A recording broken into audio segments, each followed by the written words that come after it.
François souffre d'une maladie grave, une tétanose néonatale. Né d'une mère adolescente, il est sorti du coma il y a tout juste une semaine. Je m'appelle Gloria, j'ai 16 ans. Le père de mon enfant m'a abandonné et ne veut pas venir voir l'enfant. Il a des problèmes dans sa famille suite à ma grossesse.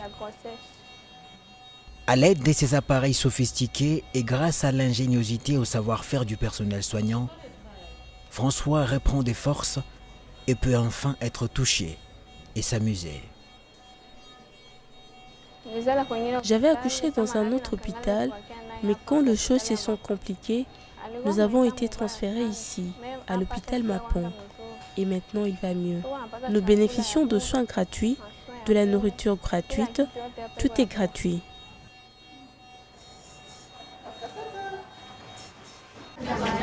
C'est le cas de 85% des malades qui bandent les couloirs du centre hospitalier Lumbu Lumbu tous les jours.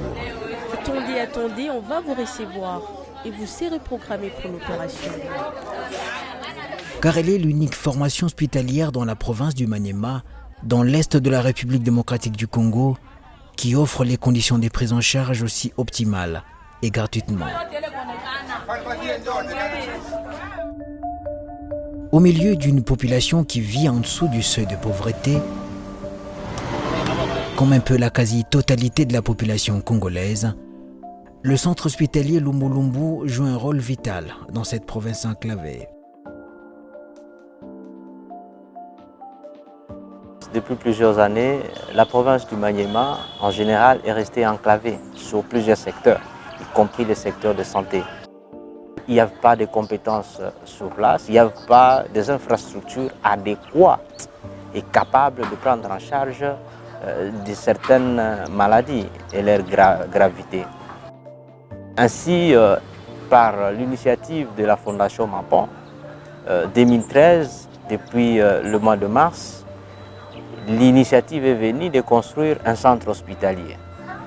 Et c'est le centre hospitalier Lumbu Lumbu qui, au départ, pensait qu'il pouvait seulement se limiter à prendre en charge les élèves du complexe scolaire Mapon.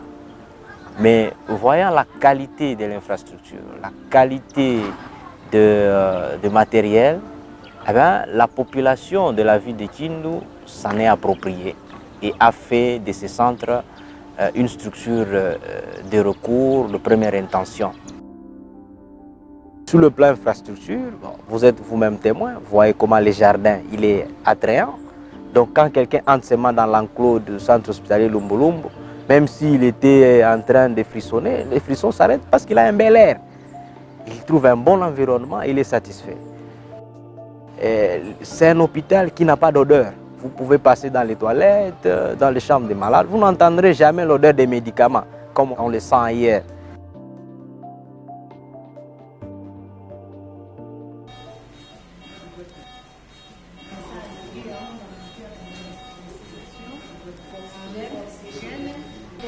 Donc c'est depuis le mois de juin que nous avons le projet PDCS. Nous avons vu comment ça a aidé beaucoup de gens. Parce qu'en réalité, il y a beaucoup de gens, vous connaissez dans notre province, il n'y a pas vraiment beaucoup de ressources. On a pu aider beaucoup de gens. Parce qu'il y a eu des gens qui n'avaient vraiment pas de moyens, qui avaient des maladies qui avaient duré pendant beaucoup de temps. Mais avec ces projets, on les a aidés.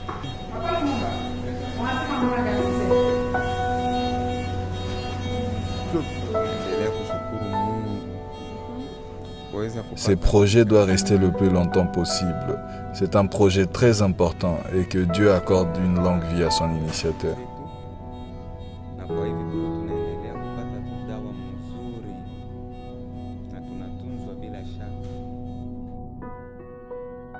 Grâce au projet de développement du système de santé financé par la Banque mondiale, tout est désormais possible dans cet hôpital classé au niveau tertiaire.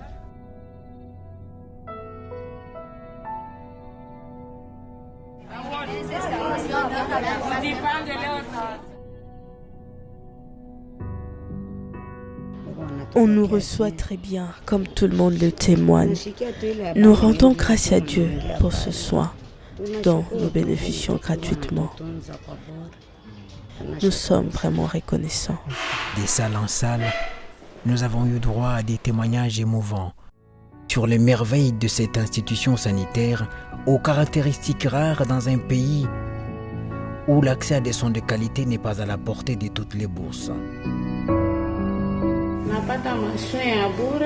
Nous sommes soignés et mangeons gratuitement grâce à la fondation Mapan. Tous les cas qu'on pensait graves sont soignés gratuitement.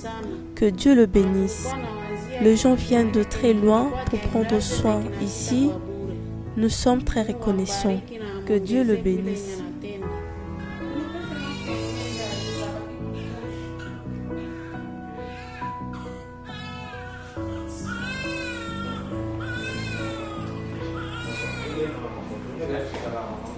Docteur, vous avez aussi parfois ici besoin de couveuses? Oui, les couveuses, il y en a à côté là-bas. Ce sont les seules couveuses de la ville ou de la province qui sont fonctionnelles. Parce que là, nous avons de l'énergie 24 heures sur 24. Et nous avons 4 couveuses qui reçoivent les prématurés de toute la ville. Ces enfants qui naissent aussi sont couverts par tout ce que vous nous avez dit? Oui, les prématurés aussi sont couverts par le projet PEDSES.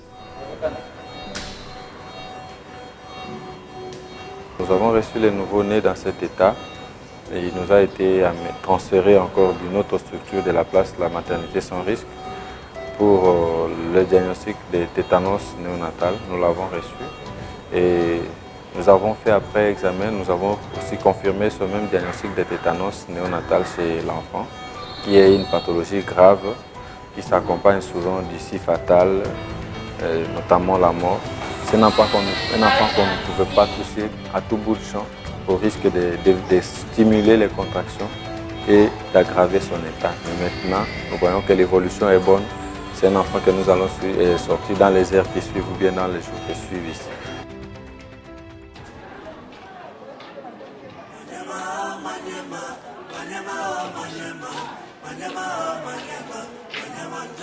Mais oui, les gens viennent de très loin pour prendre soin ici. Nous sommes très reconnaissants.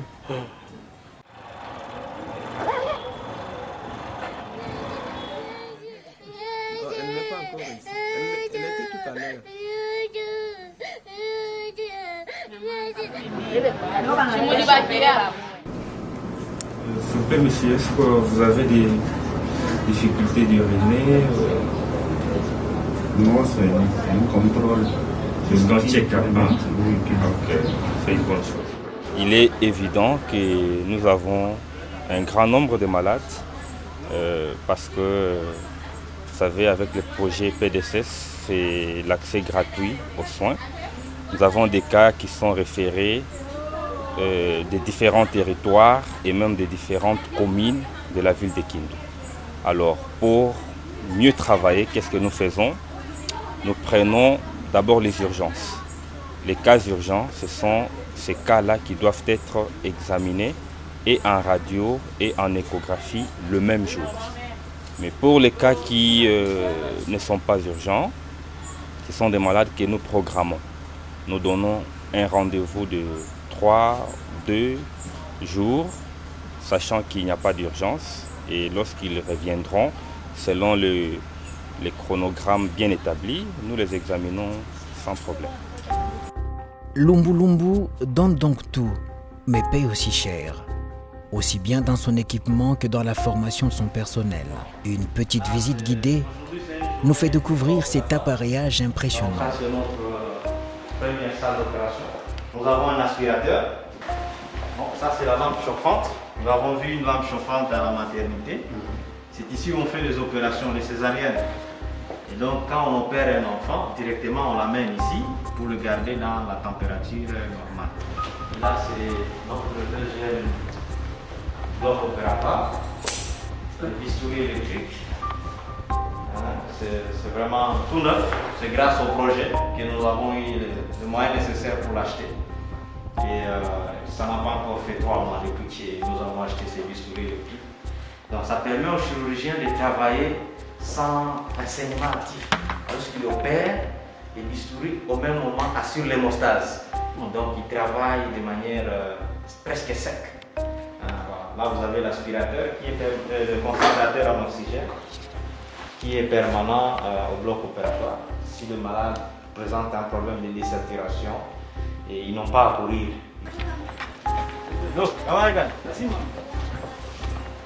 Bon, sans être prétentieux, c'est une banque de sang qui aide beaucoup la vie des Kindu. Parce que la source d'énergie, elle est permanente. Et là, de manière rigoureuse, nous suivons la température. Chaque jour, nous la prélevons matin et soir, grâce au thermomètre qui est affiché de manière automatique. Et ça nous permet de garder les produits sanguins.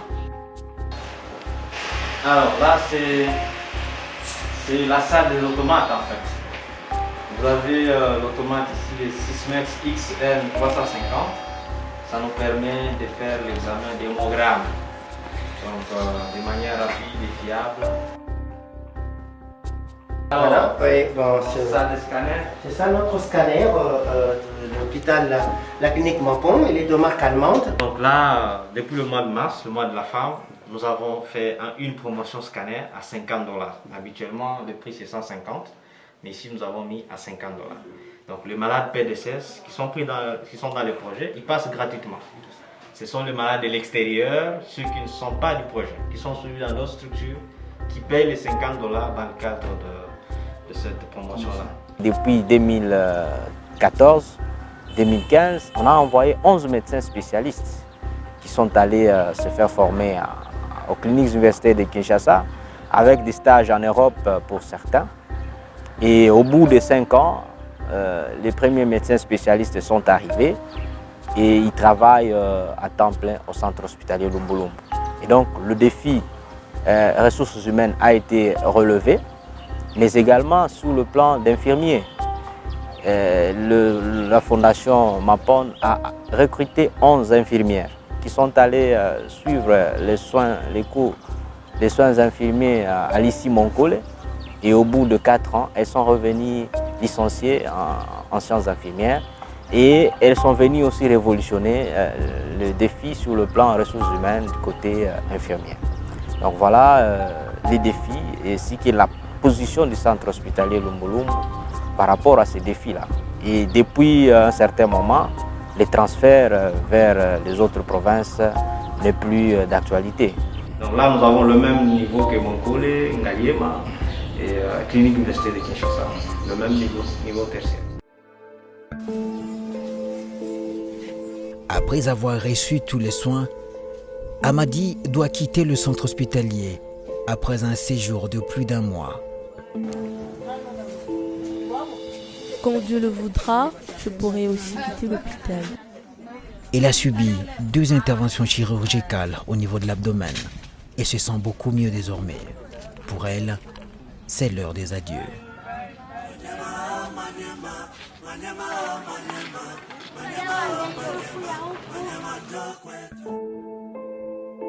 Amadi rejoint aujourd'hui sa famille dans la périphérie de Kindu. Ici, guérir est synonyme de miracle. Et grâce au centre hospitalier Lumbu Lumbu, le miracle est donc maintenant à la portée de tous. Le médicament coûte cher ici. Cet hôpital représente le salut pour la population.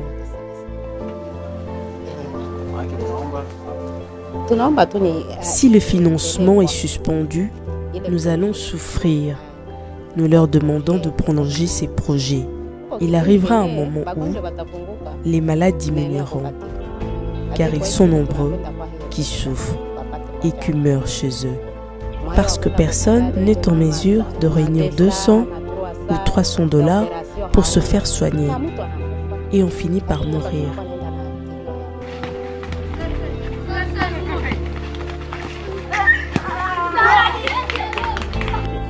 Lorsque l'excellence Matata enseignait ou formait le leadership, je me posais des questions, j'avais des doutes. Est-ce qu'il fait aussi la pratique ou bien il fait que la théorie? Aujourd'hui, je les confirme. Tout ce qu'il enseigne, tout ce qu'il est en train de transmettre, il n'enseigne pas. J'aimerais aussi que tout le monde emboîte le même pas. Certainement, un sentiment de satisfaction. On ne peut pas rester indifférent par rapport à ce qu'on a vu, qui en résumé montre que ce pays peut être développé quand il y a la bonne volonté. La gratuité était déjà d'application avant la politique de la gratuité. Si les malades peuvent être soignés sans payer quoi que ce soit, je crois que les évêques comme pasteurs se retrouvent en ces pauvres-là. Dans une province où le système de santé laisse à désirer, le centre hospitalier Lumbu est un véritable coup de pouce. Et tout le monde ne jure que sur le prolongement du financement de la Banque mondiale pour perpétuer la prise en charge intégrale des malades. En tant qu'autorité provinciale, lorsque la population est bénéficiaire des services gratuits, je ne peux que me frotter les mains et féliciter cette infrastructure hospitalière et en train d'accueillir les gens de partout et les gens sont en train de recevoir de cette qualité. Ça peut représenter un handicap grave, mais c'est ce que nous ne souhaiterons pas que ça se termine comme ça. Mon souhait est que ce projet dure même plus de 5 ans pour aider la population. Que Dieu le bénisse. Ce projet doit être resté le plus longtemps possible. Ce projet doit rester le plus longtemps possible. C'est un projet très important et que Dieu accorde une longue vie à son œuvre. Que le projet PDCS ne s'arrête pas parce qu'il aide le pauvre à suivre des traitements gratuits ici. Grâce à ce projet, les pauvres viennent se faire soigner et les mamans stériles obtiennent des grossesses et ils sont devenus des mères. L'espoir d'un lendemain meilleur est désormais permis dans le Maniema.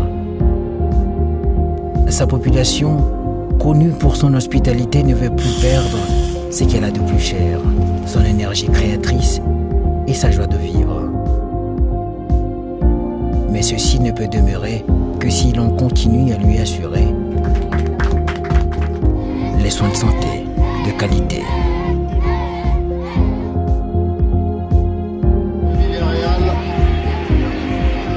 Donc sur sa pelouse. Pas la position à ma peau. Qui a vu ma peau en